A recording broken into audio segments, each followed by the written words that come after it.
కాదని క్రియలు చేసేవాడు, తప్పుడు బోధని ప్రేరేపించేవాడు, తప్పుడు బోధన చేసేవాడు, దేవుని ఆజ్ఞలను తిరస్కరించేవాడు. నికోలాయితుల బోధ అంటే అదే. ఈ క్రియలు విశ్వాసులకి హానికరమైనవి. ఇతడు మొదట ఉన్న ప్రేమను కోల్పోయాడు. ఏదైతే నేనేమంటానంటే, నువ్వు కష్టపడుతున్నావు, నువ్వు నష్టాన్ని పడుతున్నావు, సహనం కలిగి ఉన్నావు, తప్పుడు బోధన గ్రహిస్తున్నావు, కానీ అన్నీ భరించావు.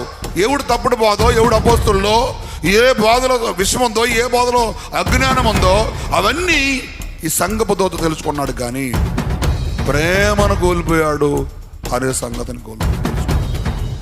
ఈ లోపల అందరికీ అన్నీ బాగానే ఉంటున్నాయి, కానీ సింపుల్గా యేసుక్రీస్తు ప్రేమని, యేసుక్రీస్తు యొక్క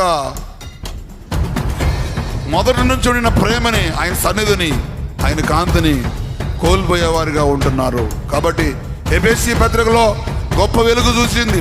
ఎఫెసీ పట్టణం గొప్ప విగ్రహారాధన, మాంత్రికులు, దేశమే విగ్రహారాధన తయారు నిలిపివేయబడింది.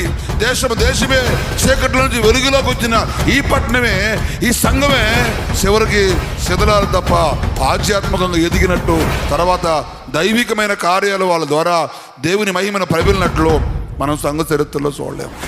రాజకీయాలు ఉన్నాయి, అవన్నీ మానేశారు. విగ్రహారాధన ఉంది, మానేశారు.